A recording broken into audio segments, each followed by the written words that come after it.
Hello বন্ধুরা, কেমন আছো? আশা করি যে যেখানে আছো ভালো আছো। আমি ত্রিপুরা কুয়ায় ছোট্ট একটা গ্রাম থেকে রিনা বলছি। সকালবেলা আজকে ব্লগটা স্টার্ট করলাম বিছনা দিয়ে। তো প্রথম থেকে শেষ পর্যন্ত দেখার জন্য সবার কাছে আমার অনুরোধ রইল। তো বন্ধুরা, ভিডিওটাকে স্কিপ করে দেখো না, ফুল ভিডিওটা দেখো। যদি ভালো লাগে please like comment share subscribe করে পাশে দেখো।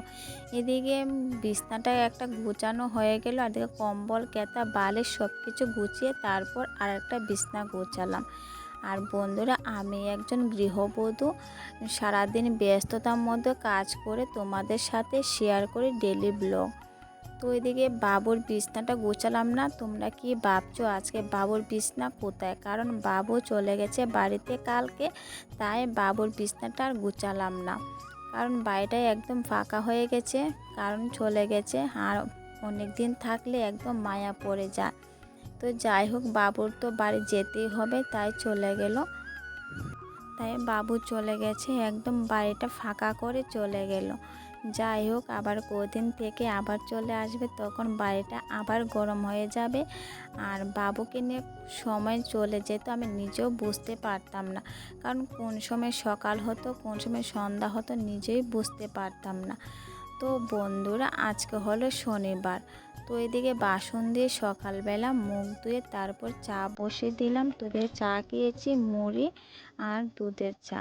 তো দুধের চা খেলাম মুড়ি দিয়ে ভিজিয়ে, তারপর রান্নাটা বসিয়ে দিলাম। আজকে কি রান্না করেছি চলো তোমাদের সাথে এক ঝলক শেয়ার করি। মুখি দিয়ে মাছের ঝোল করেছি আর কারকোল আলু দিয়ে ভাজি, বেশ এতটুকুই সকালে রান্না করা হয়েছে। তারপর জল চলে আসলো, তে ভাবলাম যে না, কয়টা কাপড় জামা ধুয়ে দিই, ভাদ্র মাসে রৌদ্র যেন উঠে গেছে, তো ধুয়ে দিই। আর রোদে দেখো বন্ধুরা কত রৌদ্র উঠেছে, আর কেমন জানি ঝিকঝিক করছে। তো যাই হোক, তো ওইদিকে জলও চলে আসলো, জামা কাপড় ধুয়ে দিলাম। তো বন্ধুরা, ভিডিওটাকে স্কিপ করে দেখো না, ফুল ভিডিওটা দেখো। তোমাদেরকে বারবার বলে দিচ্ছি। তো এদিকে কাপড় জামা ধুয়ে রোদে মেলে দিলাম, আর বাতাসও আসলো। তো চলো সারাদিনে ব্লগটা দেখতে থাকো। ওইদিকে রান্না করে নিয়েছি, তারপর জল টল পড়ে গেছে, তো ভাবলাম একটু গোবর জল দিয়ে লেপে নিই। না লেপলে একদম ভালো লাগে না, মাটির ঘর তো। তো এদিকে আমি তারপর ভাবলাম যে ঘরটা একটু ঝাড় দিয়ে দিই। আর দেখো ঘরে কত আবর্জনা ঢুকে গেছে এই বাতাস দিয়ে, আর সব জানলা দিয়ে ঢুকে যায়। তো ঘরটাকে ঝাড় দিয়ে বারান্দাটা ঝাড় দিয়ে দিলাম বন্ধুরা। তো বারান্দাটা এখনো পাকা করা হয়নি, তো আস্তে আস্তে করে নেবে, একসঙ্গে করা সম্ভব না। এদিকে ঘরটাও মুছে নিলাম। তো বন্ধুরা, আমি হাত দিয়ে মুছতে ভালো লাগে, আর ডান্ডা দিয়ে একদম ভালো লাগে না।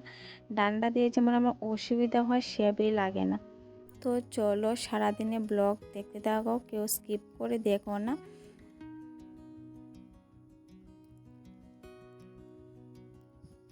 তো বিকেলবেলায় একটু রাস্তায় বের হলাম, তো তোমাদের সাথে এক ঝলক শেয়ার করলাম আমি নাইটিটা কেমন লাগছে আমাকে। আর এটা আমরা বাড়ির সামনে রাস্তা।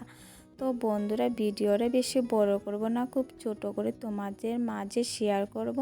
যদি ভালো লাগে please like comment share subscribe করে পাশে থেকো। আর জায়গাটা কত সুন্দর, মনে হচ্ছে আকাশ ছুঁতে ইচ্ছে করে।